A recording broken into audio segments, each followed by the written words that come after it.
Salut la famille culée. Aimez et abonnez-vous à la chaîne pour tout savoir sur le Barça. Dans cette vidéo, nous parlerons d'un énorme coup de recrutement pour le Barça. Mais d'abord, nous avons d'autres sujets qui sont également très importants pour notre club bien-aimé. Passons au premier.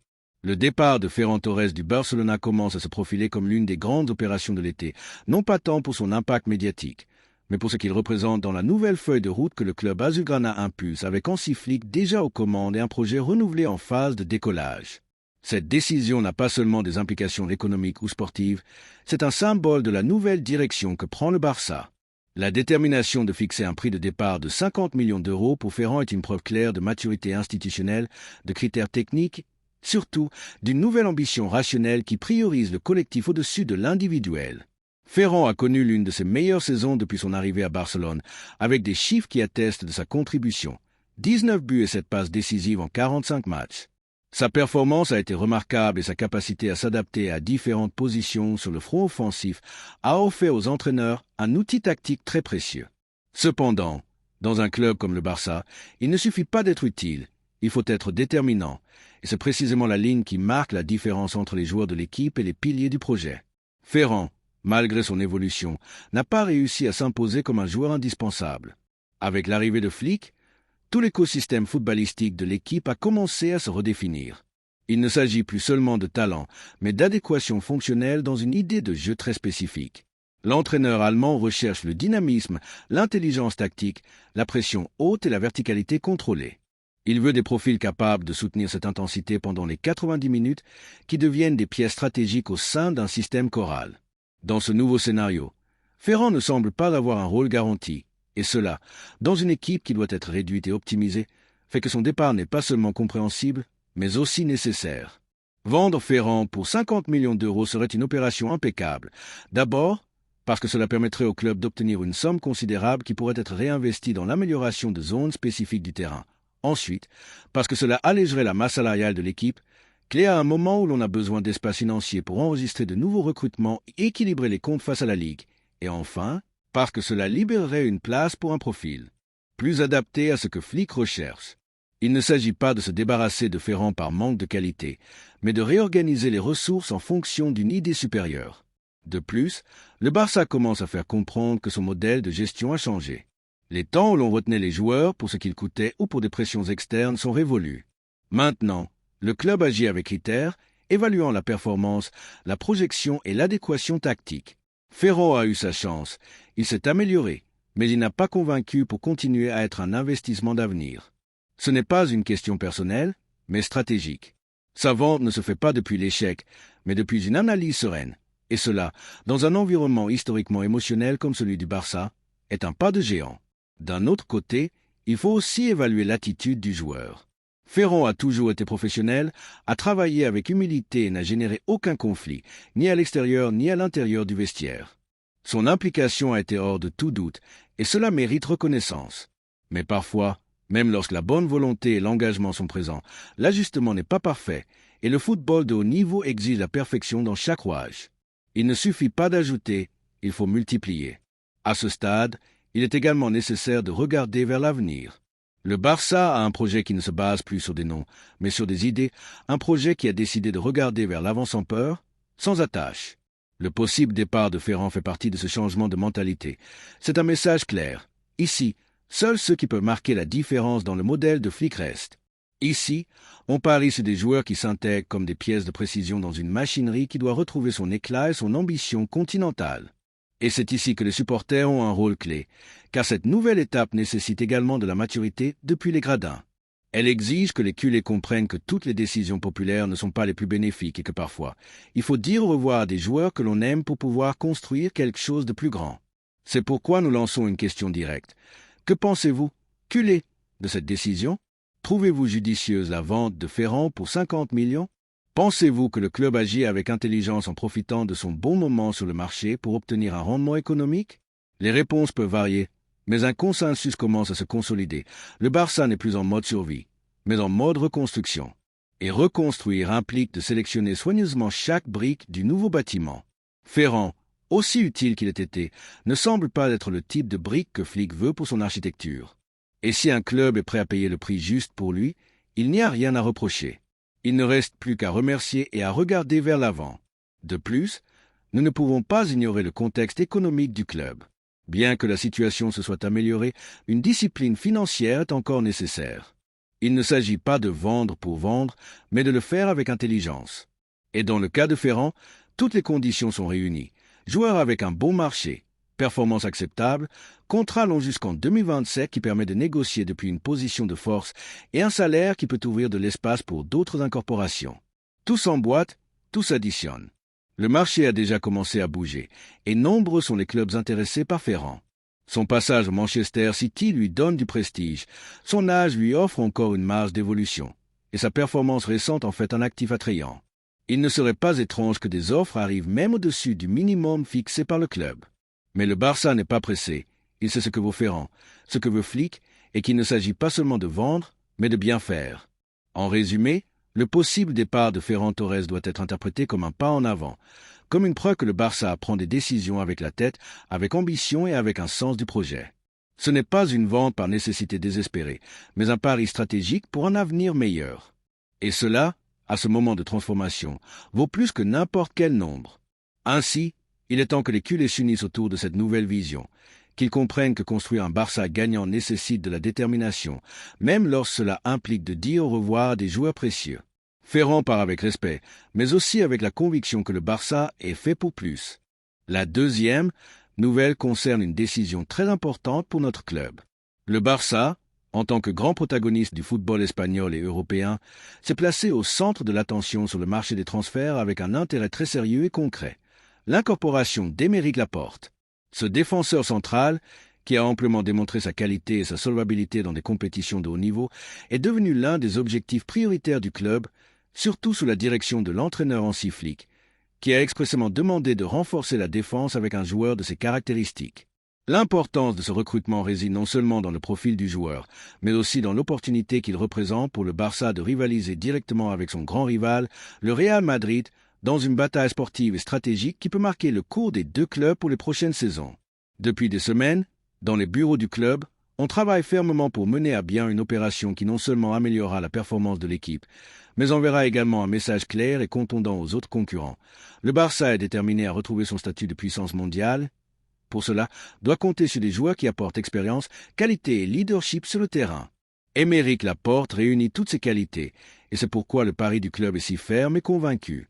Avec 31 ans, un niveau compétitif prouvé en Angleterre et une trajectoire solide qui inclut des expériences réussies dans des clubs d'élite, Laporte est le type de joueur qui peut marquer la différence et apporter cette solidité défensive dont le Barça a besoin pour aspirer à tous les titres. Le retour de Laporte au football européen n'est pas simplement une question sportive, mais aussi une opportunité pour le Barça de consolider un bloc défensif capable de rivaliser à armes égales avec les meilleurs ensembles du continent. La saison dernière a clairement montré que pour gagner de grands championnats, une défense impénétrable est nécessaire et que la force dans cette ligne est fondamentale pour supporter la pression des compétitions les plus exigeantes. C'est pourquoi l'arrivée d'un joueur de l'expérience et de la catégorie de Laporte est une excellente nouvelle qui ouvre de nombreux espoirs parmi les supporters et les experts. Il est important de souligner que la position de défenseur central est l'une des plus valorisées et clés dans le schéma de jeu conçu par Hansi Flick. Le technicien allemand, avec son ample expérience et sa capacité à tirer le meilleur parti de ses joueurs, considère que Laporte est le complément parfait pour renforcer l'arrière-garde. Sa vision du jeu, sa capacité à anticiper les actions, sa précision dans la passe et sa force physique sont des qualités qui s'intègrent parfaitement dans le style de jeu que l'on cherche à implémenter. De plus, la maturité et le leadership qu'apporte un joueur de sa trajectoire aideront à élever le niveau de toute l'équipe, surtout des plus jeunes, qu'il pourra guider sur et en dehors du terrain. La situation contractuelle de Laporte avec son club actuel en Arabie Saoudite ajoute de la complexité, mais intéresse également l'opération. Bien qu'il ait un contrat jusqu'en 2026, le défenseur a exprimé à plusieurs reprises son désir de retourner en Europe pour continuer à concourir au plus haut niveau. L'adaptation à son environnement actuel n'a pas été idéale, et ce facteur, uni à son ambition sportive, en fait un joueur motivé et décidé à donner un nouvel élan à sa carrière dans un club avec de l'histoire, du prestige et de réelles ambitions comme le Barça. Cette circonstance peut faciliter les négociations et placer le Barça dans une position favorable pour concrétiser l'incorporation dans des conditions avantageuses. L'intérêt du Barça pour Laporte est également une preuve claire que le club n'est pas disposé à céder du terrain dans la dispute avec le Real Madrid, qui a manifesté une préférence pour des joueurs plus jeunes pour renouveler sa défense. Cette différence dans la stratégie sportive démontre que le Barça parie sur l'équilibre entre expérience et jeunesse, comprenant que pour dominer à nouveau en Espagne et en Europe, des joueurs capables de donner sécurité et solvabilité dans chaque match sont nécessaires. En ce sens, l'arrivée de Laporte suppose un renforcement immédiat et significatif, capable d'influencer la performance collective et les résultats de l'équipe. Les supporters culés ont beaucoup à dire et à opiner sur cette possible incorporation. L'enthousiasme généré par l'arrivée d'un joueur de la qualité de Laporte est énorme et représente une opportunité de rêver à nouveau d'une défense qui soit un véritable mur face aux rivaux. Les supporters savent bien que la stabilité défensive est la base sur laquelle se construisent les grands succès et que compter sur un joueur avec l'expérience et la capacité de leadership de Laporte est une étape indispensable pour consolider un projet gagnant. À ce moment crucial, l'opinion et le soutien des supporters sont plus importants que jamais, car l'équipe a besoin de sentir cette force collective et ce soutien inconditionnel qu'une afition passionnée peut offrir. De plus, l'arrivée de Laporte peut dynamiser le marché des transferts en clé azulgrana, générant un effet positif sur la confiance de l'équipe et sur la perception externe du projet sportif. Un joueur de son niveau n'apporte pas seulement de la qualité, mais attire également d'autres footballeurs et génère un environnement d'ambition et d'exigence. Le Barça veut redevenir une référence mondiale. Pour cela, il est fondamental de construire une équipe équilibrée, compétitive et avec de la personnalité. Laporte s'intègre parfaitement dans cette idée et peut devenir l'un des piliers fondamentaux de la défense, apportant régularité, expérience et leadership dans les moments clés. Il est pertinent de souligner que l'incorporation de Laporte n'est pas un simple recrutement, mais une opération qui implique une claire déclaration d'intention. Le Barça envoie un message direct à la concurrence, surtout au Real Madrid, démontrant qu'il a la capacité de réaction, les ressources et la détermination pour renforcer les positions les plus sensibles et nécessaires. La défense, qui a été source de préoccupation les saisons précédentes, sera désormais l'un des points forts de l'équipe grâce à des joueurs qui savent concourir au plus haut niveau et qui comprennent parfaitement ce que signifie défendre les couleurs du club.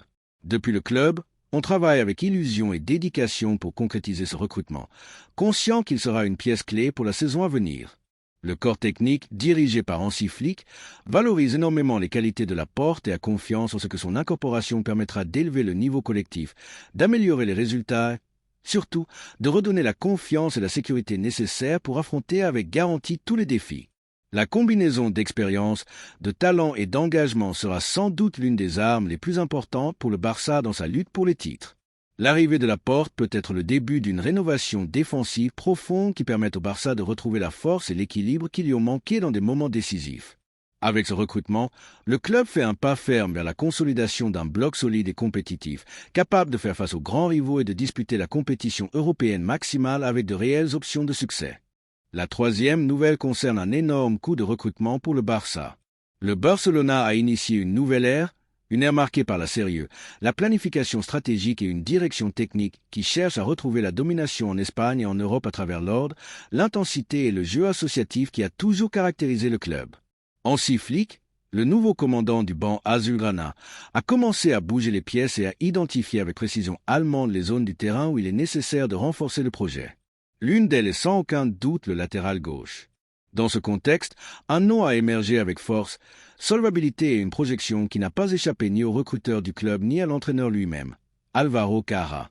Alors que les médias de la capitale s'empressent d'annoncer que le Real Madrid a bouclé sa signature, la vérité est que le Barça s'est joint à la bataille pour le prometteur latéral avec une conviction ferme, soutenue par une analyse sportive exhaustive. L'intérêt azulgrana n'est ni improvisé ni réactif, mais le résultat d'un suivi détaillé de la performance du joueur pendant son passage au Benfica. Flick a été clair avec la direction. Carra est une priorité, une pièce qui s'intégrerait parfaitement dans son système tactique, et le club doit agir avec agilité s'il ne veut pas laisser échapper l'un des profils jeunes les plus intéressants du marché. Álvaro Carra représente beaucoup de choses. Il représente la nouvelle génération de latéraux, avec technique, déploiement, agressivité et capacité à se joindre à l'attaque sans négliger la solidité défensive. Il représente également un pari sur le présent et l'avenir, quelque chose que le Barça a converti en signe d'identité depuis des années. Sa performance dans le football portugais a été impeccable. Sécurité dans le 1 contre 1, intelligence tactique, vision périphérique pour s'associer à l'intérieur et assez de courage pour devenir un joueur différentiel sur le flanc. Contrairement à ce que certains secteurs du madridisme tentent de vendre comme une opération close, la réalité est que le recrutement est ouvert et en dispute, et le Barça, sachant qu'il compte sur le soutien d'un technicien exigeant comme Flick, est décidé à se battre jusqu'au bout. Il ne s'agit pas seulement d'un renforcement de plus, mais d'une déclaration d'intention. Au cours des dernières années, le club a démontré qu'il savait gagner ses batailles. Il l'a déjà fait auparavant en pariant sur de jeunes talents, en convainquant les joueurs avec des projets réels et non seulement avec des chiffres exorbitants. Hansi Flick a identifié en Kara le latéral idéal pour le modèle qu'il veut construire. L'Allemand ne veut pas d'improvisation. Chaque renforcement qu'il demande a une raison tactique derrière. Kara est un latéral gauche qui peut agir comme un ailier dans une ligne de 5 ou comme un latéral pur dans une défense à 4. Il a la capacité de défendre de grands espaces, interprète très bien les couvertures lorsque le central sort, surtout a une foulée puissante qui le transforme en un poignard sur le flanc lorsque l'équipe attaque. Son profil est parfait pour le nouveau Barça, ordre défensif, rythme compétitif et profondeur. L'intérêt azulgrana survient dans un contexte où le club retrouve son identité compétitive. L'arrivée de Flick a apporté une rénovation des méthodes, une exigence dans les entraînements et une clarté dans la vision tactique qui enthousiasme l'environnement culé. L'Allemand n'est pas venu pour improviser ou expérimenter, mais pour ramener le Barça au sommet.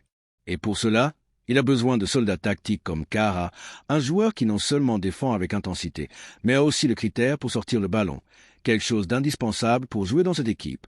De plus, depuis la direction, on valorise très positivement que Kara soit un joueur qui a su grandir dans des contextes exigeants, loin de sa zone de confort.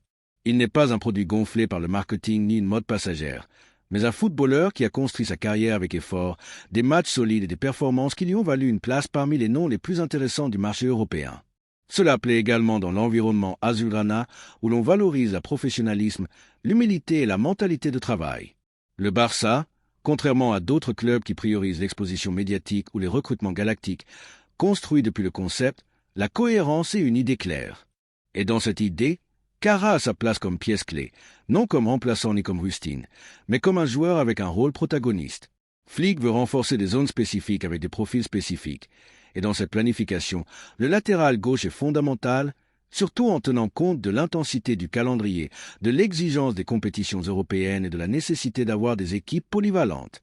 Le Real Madrid, comme on pouvait s'y attendre, a tenté de bouger rapidement pour empêcher le Barça de s'attacher les services du joueur. Ils ont filtré, fait pression et fait circuler des chiffres millionnaires dans les médias affiliés, mais ce qu'ils ne peuvent pas maquiller, c'est que le projet sportif de Chamartin, malgré les recrutements annoncés avec fanfare, n'a pas la cohérence ni la solidité tactique que propose aujourd'hui le nouveau projet azulgrana. Kara et son entourage savent qu'à Barcelone, il y a un vrai pari pour le football, pour le développement individuel et pour un système qui favorise la croissance du joueur. Florentino Pérez, fidèle à son style, a tenté une manœuvre d'anticipation pour arracher au Barça l'une de ses priorités, mais ce n'est plus si simple. Le club catalan a renforcé ses structures internes, a retrouvé sa capacité de séduction et est redevenu une destination préférée pour les jeunes talents européens. Kara le sait, et c'est pourquoi il n'a encore rien fermé. L'entourage du joueur évalue soigneusement chaque détail.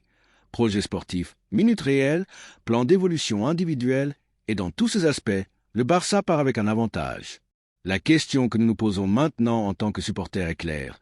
Le Barça doit-il faire un effort pour recruter Álvaro Kara? Est-ce le type de joueur dont nous avons besoin pour consolider le flanc gauche de l'équipe? Qu'en pensez-vous, culé? Êtes-vous enthousiasmé par la possibilité d'avoir un latéral avec une projection européenne, jeune, intense, tactiquement fiable et avec la fin de grandir sous la direction de Flick? Pour beaucoup, la réponse est un oui retentissant, car Kara ne s'intégrerait pas seulement dans l'équipe, mais pourrait devenir une pièce structurelle du système. Parce qu'il représente le type de recrutement que le Barça doit faire. Un jeune talent bien travaillé, avec une projection à moyen et long terme et des conditions tactiques spécifiques. Le recrutement de Kara par le Barça serait également un coup symbolique important. Il ne s'agit pas seulement d'amener un bon latéral, mais aussi de montrer que le ballon roule également dans les bureaux. Et cette fois, le match se joue pour une paire qui peut briller de sa propre lumière dans le temple du football offensif. Nous voulons Álvaro Kara au camp nous. La réponse est dans le cœur de chaque culé, mais tout indique que s'il arrive, il ne s'intégrera pas seulement, il séduira. Laissez-nous votre opinion dans les commentaires.